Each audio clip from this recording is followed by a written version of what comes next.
आखिरकार आज कोलकाता के पुलिस कमिश्नर राजीव कुमार का सीबीआई से आमना सामना होगा। ये वही राजीव कुमार हैं जिनसे सवाल करने सीबीआई की टीम जब कोलकाता में उनके घर पहुंची थी तो पश्चिम बंगाल की पुलिस ने सीबीआई के अफसरों को ही हिरासत में ले लिया था। और राजीव कुमार के समर्थन में ममता बनर्जी ने 2 दिनों तक धरना दिया, आपने देखा। लेकिन सुप्रीम कोर्ट के आदेश के बाद आज कोलकाता नहीं, शिलांग में राजीव कुमार सीबीआई के सवालों का सामना करेंगे। राजीव कुमार पर शारदा घोटाले में जांच के दौरान सबूत नष्ट करने का आरोप है। शारदा घोटाले में कई टीएमसी से जुड़े बड़े नेता उनका नाम है जो आरोपी हैं। प्रधानमंत्री नरेंद्र मोदी ने कल ही बंगाल में अपनी एक रैली में भ्रष्टाचारियों को कड़ी चेतावनी दी थी और कहा था कि अब वो किसी को नहीं बख्शेंगे। तो वहीं ममता बनर्जी मोदी सरकार के खिलाफ 12 फरवरी को दिल्ली कूच की तैयारी में भी हैं और इसीलिए बड़ी बहस के आज के बड़े सवाल फटाफट मैं आपको बता दूं। पहला सवाल ये, ममता का राजदार क्या खोलेगा घोटाले की पूरी पोल? दूसरा सवाल, सीबीआई के सवालों के फंदे में फंसेगा ममता का कमिश्नर, क्या ऐसा होगा? तीसरा सवाल, चिटफंड घोटाले के सबूतों को नष्ट करने का आखिर सच क्या है? चौथा सवाल, चौकीदार की चेतावनी बिगाड़ेगी ममता का खेल? अहम सवाल है। और पांचवा सवाल और आखिरी सवाल यह है कि घोटालेबाजों के सहारे ममता की दिल्ली कूच की तैयारी आखिर कैसी रहेगी? क्या पूरा रोड मैप होगा और क्या ममता उसमें सफल हो पाएंगी? तो शुरुआत करें बहस की, उससे पहले आपको इस मामले से जुड़ी हर एक खबर से बाखबर कर देते हैं। कोलकाता पुलिस कमिश्नर राजीव कुमार से आज पूछताछ करेगी, यानी उनसे पूछताछ होगी। शारदा चिटफंड घोटाले में शिलांग में सीबीआई पूछताछ करेगी। राजीव कुमार पर शारदा घोटाले की जांच में सबूत नष्ट करने का आरोप है। सुप्रीम कोर्ट के आदेश के बाद राजीव कुमार सीबीआई के सवालों का सामना करेंगे। सुप्रीम कोर्ट ने राजीव कुमार की गिरफ्तारी पर हालांकि रोक लगाई हुई है।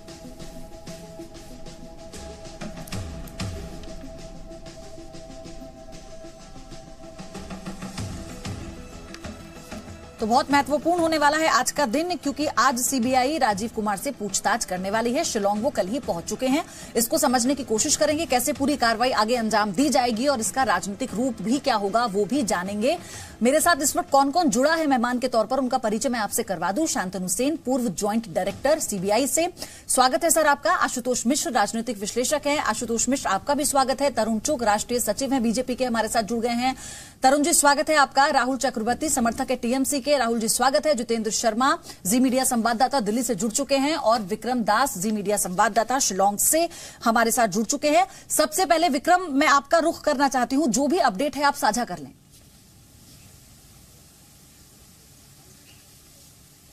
देखिए, 2017 का अक्टूबर मंथ में पहली बार नोटिस भेजा गया था राजीव कुमार कोलकाता पुलिस कमिश्नर को शारदा मामले में, और इसी बीच हम लोगों को पता चला कि कोलकाता पुलिस कमिश्नर ने इसके बाद उसको बहुत बार 3-4 बार उनको नोटिस भेजा गया है। इसके बाद डीजी को मेल करके उनको बुलाया गया था, लेकिन राजीव कुमार कभी भी नहीं आए। इसी बीच जब सीबीआई के अधिकारी वो लोग राजीव कुमार के घर पहुंचे, फिर देखा गया था वहां पे एक बड़ा बवाल खड़ा हो गया था कोलकाता पुलिस और सीबीआई के बीच। इसी दौरान सीबीआई ने सुप्रीम कोर्ट में गया और सुप्रीम कोर्ट से राय दिया गया कि राजीव कुमार को हाजिर होना है सीबीआई के सामने, वो भी शिलांग में। कल को ही राजीव कुमार आप पहुंचे शिलांग में, उनके साथ है और 2 आईपीएस ऑफिसर जावेद शमीम और मुरलीधर शर्मा। अभी मैं जहां पे खड़ा हूं इसी हेरिटेज रिसोर्ट में, त्रिपुरा कैसल, इसी रिसोर्ट में है राजीव कुमार। कुछ देर बाद ही वो इस रिसोर्ट से निकलेंगे और सीधा पहुंचेंगे शिलांग का सीबीआई ऑफिस पे, जहां पे अभी हम लोगों को जो पता चल रहा है सीबीआई का सीनियर ऑफिशियल्स वो लोग पहुंचना शुरू कर दिए हैं। करीबन 11 बजे उनसे पूछताछ किया जाएगा। और पहली बार 2017 से जब से समन भेजा गया था उसके बाद पहली बार आज सीबीआई को सामना सामनी फेस करेंगे राजीव कुमार। इसी बीच हम लोगों को सीबीआई का सूत्र से जो पता चल रहा है, राजीव कुमार के खिलाफ आरोप है कि बहुत सारे एविडेंस उन्होंने टैंपर किया है, जिसमें सबसे इंपॉर्टेंट है सीडीआर। ठीक है विक्रम, मैं आपका फिर शुरू करूंगी, आप क्योंकि चर्चा में बने रहेंगे हमारे साथ, तो पल पल की अपडेट बीच बीच में हम साझा भी करते रहेंगे दर्शकों के साथ। शांतनु सेन हमारे साथ जुड़े हुए हैं, एक बार फिर से बता दूं, एक्स ज्वाइंट डायरेक्टर हैं सीबीआई से। सर, आपसे यहां पर हम समझना चाहते हैं, आप जरा समझाइए, चूंकि आज सीबीआई शिलांग में पूछताछ करने वाली है, तो किस तरह से जो पूरा प्रोसेस है वो आगे बढ़ेगा, और क्या अगर सीबीआई को एक बार फिर से उनसे पूछताछ करनी होगी तो क्या सुप्रीम कोर्ट में जाना होगा फिर से, या अभी उनके पास पूरा समय है, उनके पास ये राइट होगा आगे चलकर?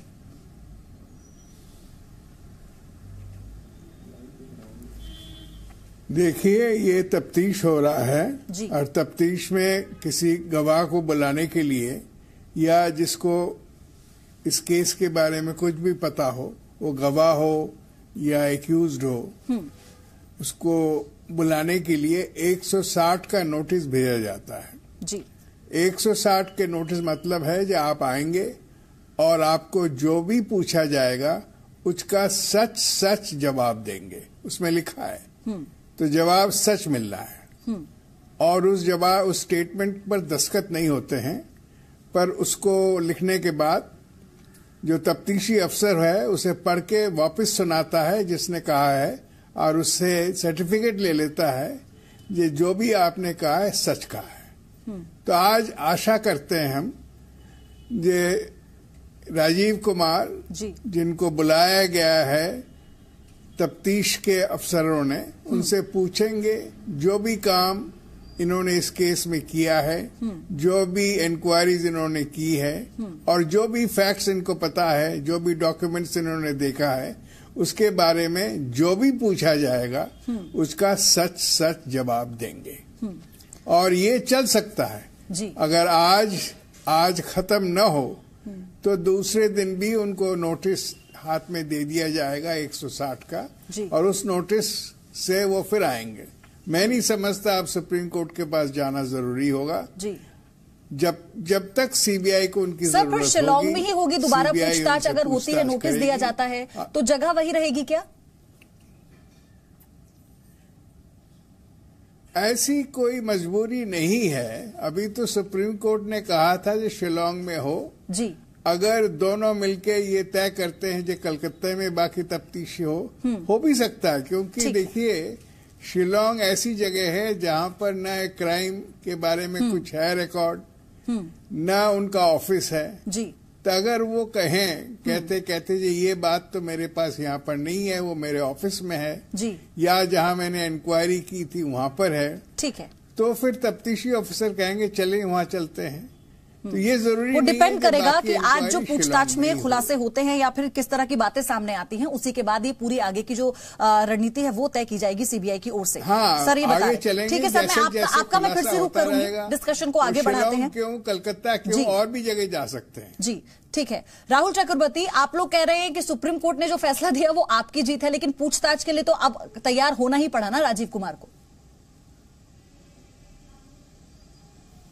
तो कौन सा माना किया कभी? हम लोग तो माना कभी नहीं किया। कभी ये भी नहीं सोचा जो वहां पे वो इंट्रोगेशन में कोई प्रॉब्लम है, सहायता होना ही चाहिए। अगर भ्रष्टाचार सामने आए तो उसको तो हेल्प प्रदर्शन करने की क्या जरूरत? कभी हम लोग ना कभी कहा ही नहीं था। मगर बात यह है जी, हमारा बात सुनिए एक बार। बात यह है जो जिस तरीका से ये चीज हो रहा था, राजीव कुमार ने अभी भी एक भी आप दिखा दीजिए हमको सबूत जहां पे वो कहा जो मैं कोऑपरेट नहीं करूंगा। कहीं उन्होंने कोर्ट में कहीं भी जाके चिट्ठी देके ये कहा क्या जो कोऑपरेट मैं नहीं करूंगा? तब ये कहां से आ रहा है भाई? टाइम का पाबंदी तो दूसरी बात है।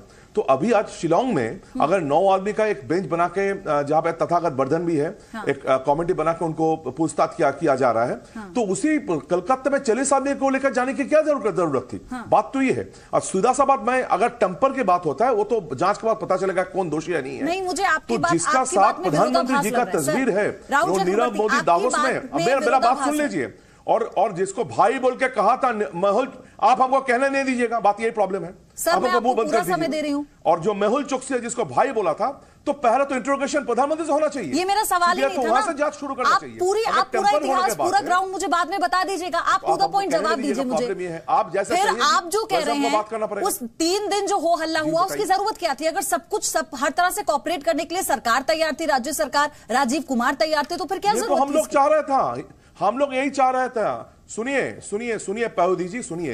हर संवैधानिक प्रतिष्ठान को जबरदस्ती राजनीतिकरण किया जा रहा है, इसको कोई भी पॉलिटिकल वेपन के हिसाब से व्यवहार किया जा रहा है। इसका खिलाफ हम लोग था। संविधान का बचाने के लिए, गणतंत्र बचाने के लिए ममता बनर्जी खड़ी हुई थी। तो बात यह जब जिसको मर्जी होगा चिट्ठी दे देंगे। हम तो अभी भी कह रहे हैं राजीव कुमार कभी यह कहा ही नहीं था जो हम कोऑपरेट नहीं करेंगे।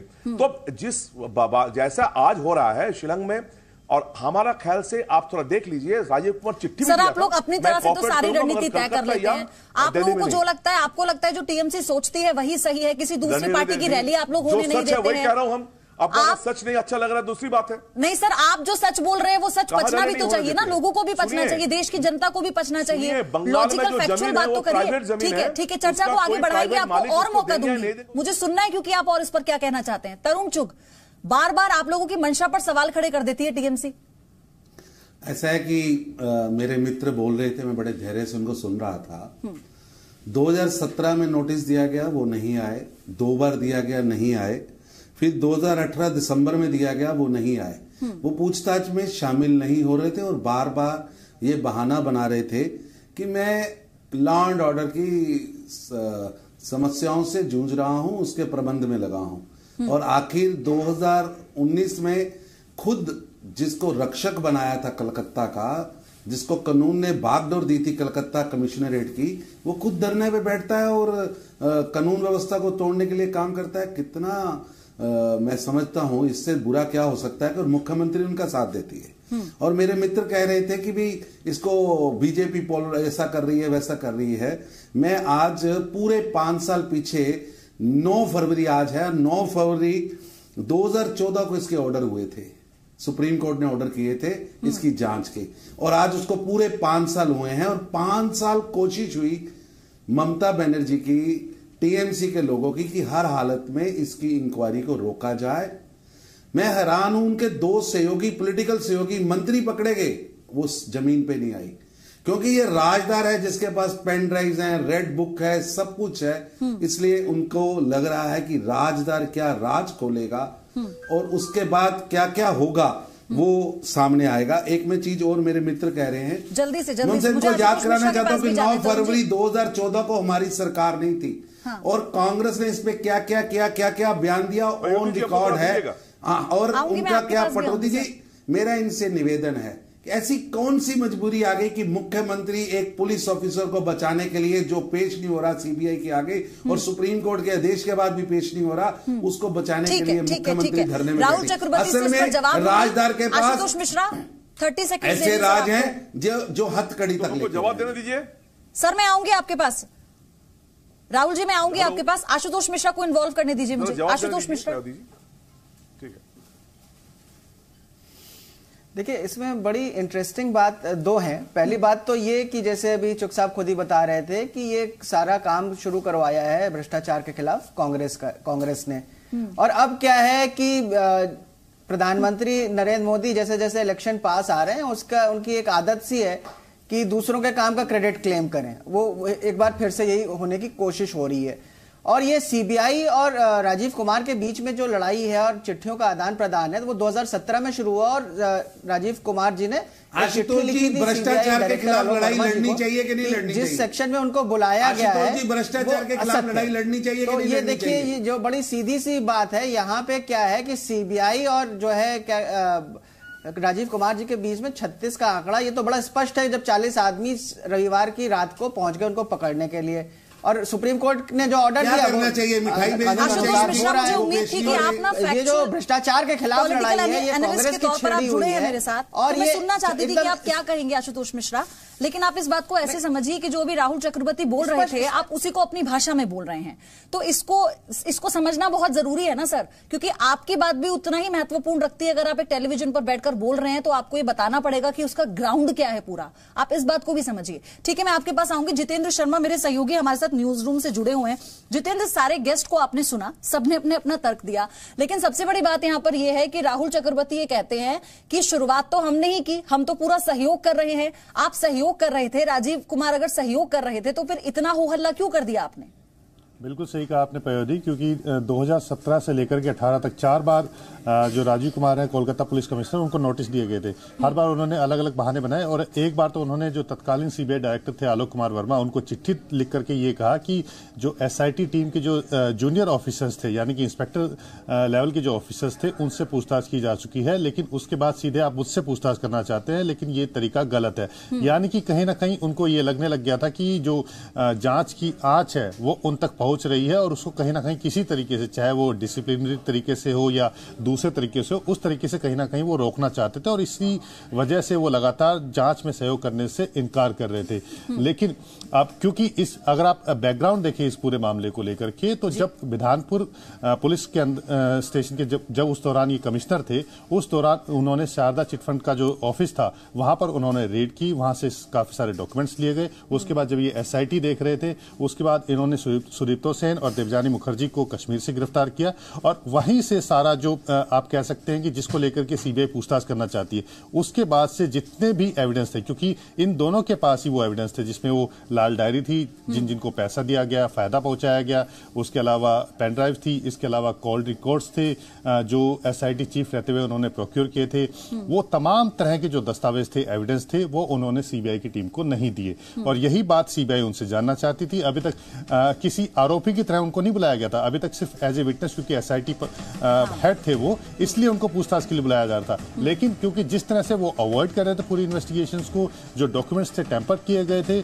जो वहां से डिस्ट्रॉय कर दिए गए हैं, उन तमाम सबूतों को सीबीआई जानना चाहती है कि आखिर क्यों कंसील किए गए, क्यों सीबीआई को सारे एविडेंस नहीं दिए गए। वेस्ट बंगाल गवर्नमेंट के वो भी गिरफ्तार हुए थे और उसके अलावा आग जो है काफी आगे तक जा रही है।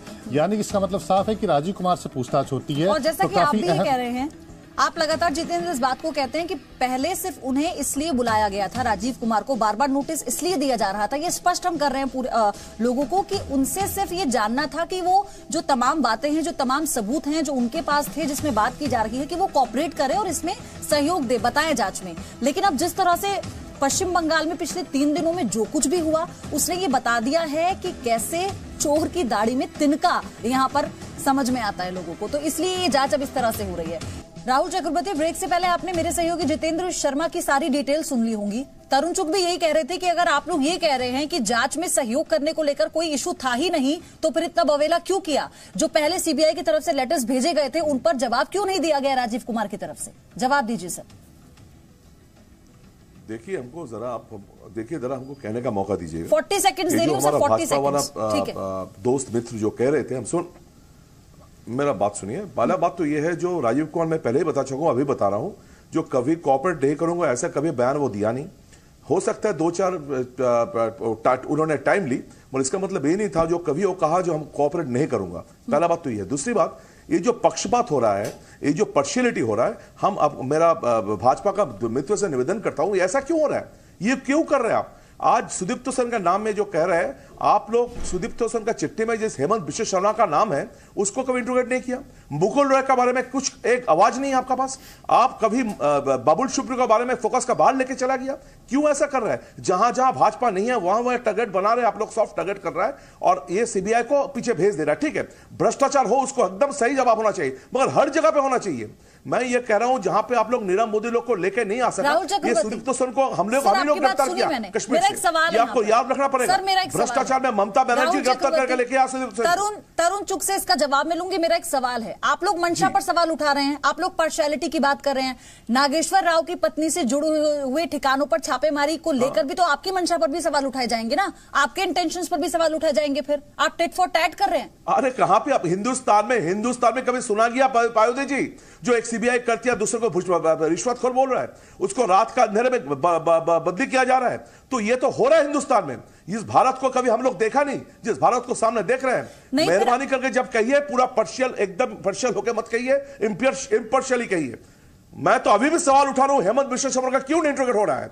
क्यों नहीं बाबुल सुप्रियो को जांच पे ले आया जा रहा है? क्यों मुकुल रॉय को छोड़ दिया गया? सब क्या वॉशिंग मशीन में धुला, सबका वॉशिंग मशीन में धुल जा रहा है? कोई भ्रष्टाचार करेगा, भाजपा में ज्वाइन करेंगे, वो वॉशिंग मशीन में धुल जाएगा। राहुल जी सुनिए तरुण जी को। तरुण चुग 30 सेकंड। ऐसा है कि पहली बात तो इनको ध्यान में आनी चाहिए कि जो एसआईटी इन्होंने बनाई थी उस एसआईटी में भी इन लोगों के नाम नहीं आए। दूसरा बात, जो भी नाम इनके पास है तो सरकार के तौर पे ये दे डॉक्यूमेंट, हम उनकी भी जांच करेंगे। अरे भैया प्लीज, अभी आप हम नाम अब सुना ना, आप नाम लेके, अरे आपने एसआईटी, अरे भैया आपने एसआईटी बनाई, आपके जो आज कमीशन है, अरे भैया अच्छा चलिए फिर आप बोल लीजिए, आपको बीच में काटना है, मैंने सुना ना आपको। भैया 17 लाख लोगों का प्रश्न है, 60 लोग आत्महत्या कर चुके हैं, 60 लोग आत्महत्या कर चुके हैं, हजारों परिवार तबाह हो गए हैं। और ये कोई छोटी मोटी बात नहीं, 19,460 करोड़ रुपए का घपला है और मुख्यमंत्री उसको बचाने के लिए सड़क पर आ रही है। अरे चोरों को, लुटेरों को पहले आपने पार्टी में रखा, मिलकर 17 लाख लोगों को लूटा, आज 17 लाख लोगों को पकड़ने के लिए सीबीआई कुछ काम कर रही है। सीबीआई को आप नहीं चाहते चोर पकड़ने, अरे कोई है जो पकड़ा जाना चाहते व्यापक घोटाले में जा रहे हैं। आपका पैसा लेकर कहां गया वो लोग? आप चोरों के सवाल हम भी कर रहे हैं, उसका जवाब दीजिए। आप जवाब सुनिए तो सही, मैं पूरा मौका दे रही हूँ सर, आप भी काउंटर भाई है करिएगा। मेहुल चोकसी, जिसको भाई बोला तो एंटी टेररिस्ट क्यों बन गया? क्यों नहीं हिंदुस्तान में रहा? किसको why can't you bring them back? सामने आए असल में आज आप झूठे नाम ले रहे हैं। अगर आपके पास आज भी नाम है तो मुख्यमंत्री उसका नाम दे, सीबीआई जांच करेगी, लेकिन आप तो जांच नहीं होने दे रहे, आप तो जांच में ही रुकावट डाल रहे हैं। और यहाँ तक कि मुख्यमंत्री सड़क पर बैठ रही है कि मेरे राजदार को मत पकड़ो, क्योंकि इसकी रेड डायरी से पता चल जाएगा कि टीएमसी की पूरी पार्टी 17 लाख गरीब लोगों को लूट। सर आप दोनों को मैंने टाइम दे दिया, ओवरलैपिंग के अलावा आप कुछ कर नहीं रहे, आप दोनों की बातें समझ में भी नहीं आ रही हैं। राहुल चक्रवर्ती, अगर आप शांति से सुन लेते उन्हें तो आपको काउंटर करने का मौका मैं दे देती। आपको लगने वाला है, ये जनता आपको बख्शने वाली नहीं है। 60 लोग ठीक है। राहुल चक्रवर्ती, आप मुझे ये बताइए कि आप उन्हें सुन ही नहीं रहे हैं, फिर आप अपना काउंटर करेंगे कैसे सर?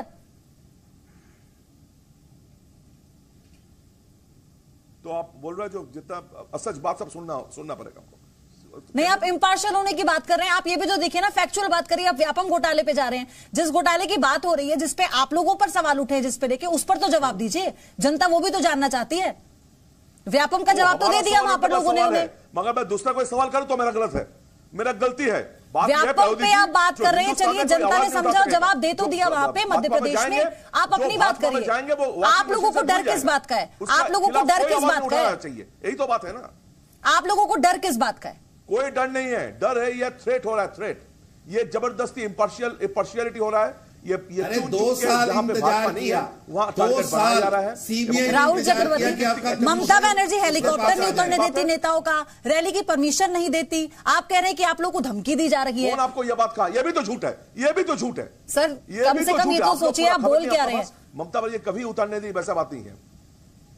ठीक है तरुण चुग, आप लोग लगातार आप लोगों की मंशा पर ये लोग सवाल उठा रहे हैं। ठीक है तरुण चुग, आप लोगों की मंशा पर लगातार सवाल उठ रहे हैं। आप लोगों की आगे की रणनीति क्या है? क्या आपका पूरा प्लान होगा? आपको लगता है कि जो कुछ भी हुआ उससे आप लोगों को नुकसान होगा बंगाल में? ऐसा है प्योदी जी, मेरा इतना कहना है, हमारी सरकार की स्पष्ट सोच है कि जिस आदमी ने भी करप्शन किया है, वो कोई भी व्यक्ति है, वो जेल में जाना चाहिए। चाहे वो नीरव मोदी जो बाहर बैठा है, जिसने विजय माल्या को पैसा दिया, एक एक व्यक्ति पकड़ा जाएगा। और आज ममता जी पकड़ाने वालों में नहीं, पकड़े ना जाए इसलिए सड़क पर बैठ रही हैं, ये दुखद है।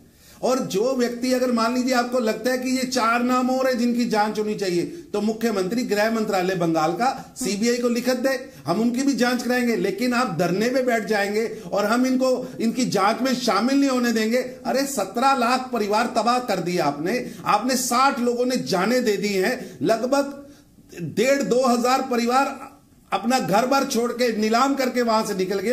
लोगों की छोटी छोटी पूंजी है, 17,000 करोड़ रुपए का घोटाला है। और आप लोग उस घोटाले को हल करने की बजाय उसके रास्ते में रुकावट। 2 साल मुक्त एक कमिश्नर को सीबीआई लिख के भेजती, आइए 17 में भेजा, 17 के अंडे में भेजा, 18 में भेजा, 19 में जाके उसके घर पे पहुंचती है और रास्ते में मुख्यमंत्री रोड़ा बन के। असल में इनको पूरा डर है कि ये इसकी आंच जो है सरकार की मंशा पर सवाल उठाए जा रहे हैं। सरकार की मंशा पर सवाल उठाए जा रहे हैं।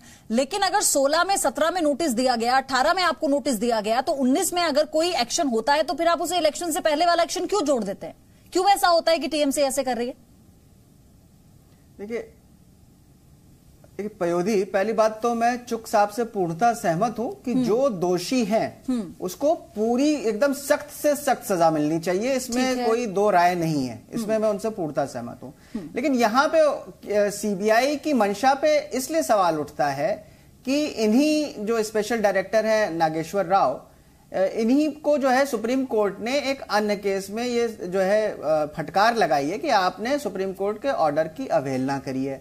और ये सडन इस पर्टिकुलर केस में भी लड़ाई यही थी कि भाई आपको जो है सुप्रीम कोर्ट ने कह रखा था कि अगर राजीव कुमार आपकी बात नहीं सुन रहे हैं तो जो है आप कोर्ट के पास आइएगा। तो सडनली जो है 40 लोग जो है रविवार की शाम को, और जबकि जो है नए सीबीआई डायरेक्टर नियुक्त हो गए थे और ये जो है केवल नागेश्वर राव जी इंटरिम डायरेक्टर थे और वहां पे शुक्ला जी को ऑलरेडी अपॉइंट कर दिया था। तो एक दिन पहले शुक्ला जी के लेने के पहले इन्होंने 40 आदमी भेज दिए।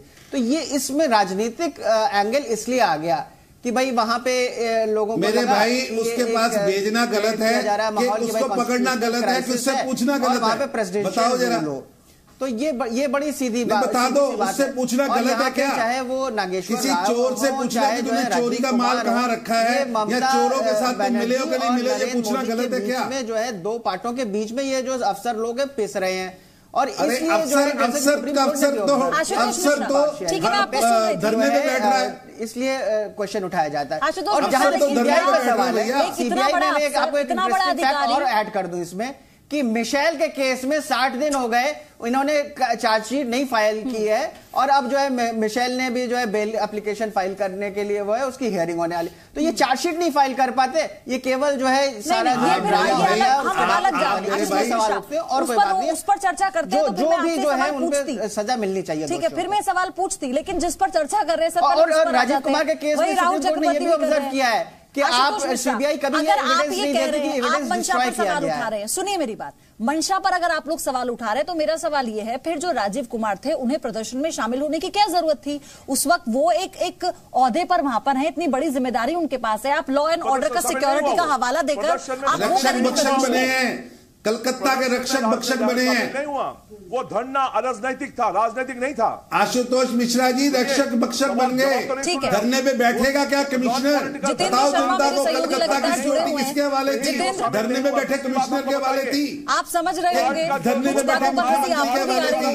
देश की कॉन्स्टिट्यूशन का अपमान कर रहे हैं, सवाल करना चाहते हैं तो आप कर सकते हैं। वो क्यों नहीं हो रहा जांच? जितेंद्र, आपके मन में कोई सवाल है तो आप पूछ लीजिए।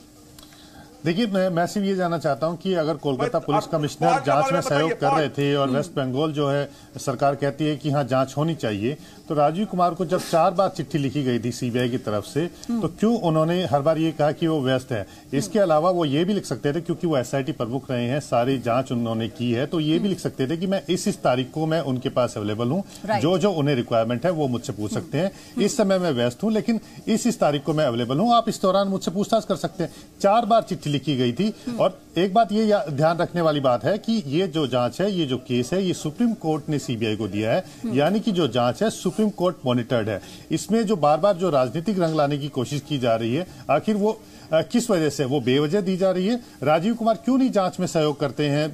अभी भी वो जांच में सहयोग करने के लिए उनको सुप्रीम कोर्ट ने कहा है तो शिलोंग गए हैं, तो पहले अगर ये करते तो इस तरह की नौबत ही नहीं आती है। राहुल चक्रवर्ती, छोटा सा जवाब इस पर चाहती हूँ मैं आपसे, क्योंकि मुझे समय बहुत कम है। सुनिए, सुप्रीम कोर्ट ने क्या,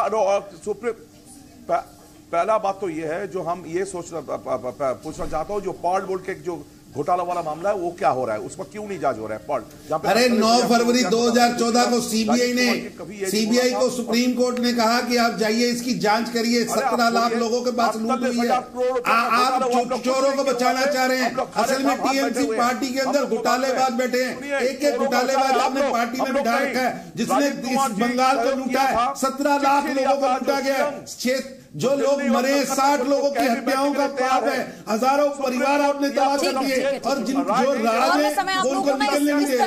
आपने देश के साथ गद्दारी की है, कॉन्स्टिट्यूशन के साथ गद्दारी की है, आप कॉन्स्टिट्यूशन के खिलाफ जमीन में बैठे हो, आप उस कमिश्नर को बचा रहे हो जो आपको बचा रहा है। ओवरलैप हो रहा है सर, समझदारी से काम कीजिए ना आप लोग। राहुल चक्रवर्ती, आपकी बात में बड़ी इसलिए कर देती अगर आप लोग सहयोग करने पर पहले से ही अपना समर्थन दे देते। आप लोगों की बात अपने आप बड़ी हो जाती है, आप लोग समझ ही नहीं पा रहे हैं, आप लोग जो बात कह रहे हैं उसी बात पर आप लोग अपना स्टैंड नहीं साफ कर पा रहे हैं, इसलिए सवाल मेरा बार बार आपसे हुआ है। ठीक है, तरुण जी, समय की कमी है, शांतनु सेन हमारे साथ जुड़े हुए हैं, उनसे मुझे रिएक्शन लेना है, बहुत जरूरी है, प्लीज उन्हें ओवरलैप मत कीजिएगा, बहुत सीनियर है वो, हमारे साथ जुड़े हुए हैं यहाँ पर। सर, आपसे यहाँ पर आखिर में मैं ये समझना चाहती हूँ, क्योंकि अब लगातार ये कहा जा रहा है सीबीआई को लेकर एक धारणा बनी हुई है पिछले कुछ महीनों से, जो कुछ भी हो रहा है सीबीआई जो भी करती है उसकी इंटेंशंस पर सवाल खड़े हो जाते हैं, उसे कभी किसी सरकार का पपेट कह दिया जाता है, कभी किसी सरकार का। आपको क्या लगता है कि आने वाले समय में ये बहुत जरूरी होगा सीबीआई के लिए भी कुछ कड़े फैसले लेना और एक बार फिर से अपनी छवि को दुरुस्त करना?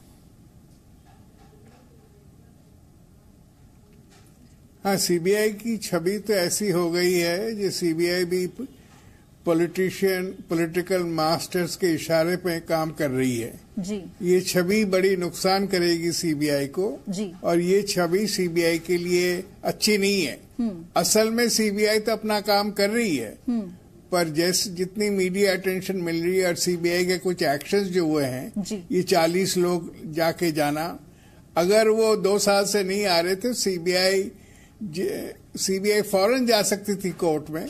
40 लोग लेके उनके घर जाने की कोई जरूरत नहीं थी जी। तो सीबीआई के एक्शन से लोग ये कह रहे हैं कि सीबीआई पॉलिटिकल मास्टर्स के इशारे में नाच रही है जी। तो ये छवि सीबीआई के लिए अच्छा नहीं है। और मैं आशा करता हूं कि सीबीआई जो बिल्कुल न्यूट्रल भावे इन्वेस्टिगेशन करती थी, और सर आज ये भी देखना होगा कि किस तरह से जो पूरी पूछताछ है। सॉरी सर, समय मेरे पास इतना ही है। फेयर माइंडेड इन्वेस्टिगेशन करती थी। Thank you so much sir for joining us, क्योंकि मुझे आपको बीच में रोकना पड़ेगा, इतना ही समय था। सभी का बहुत बहुत शुक्रिया, मेहमानों का, जो बाकी मेहमान मेरे साथ जुड़े इस चर्चा में। इतना ही।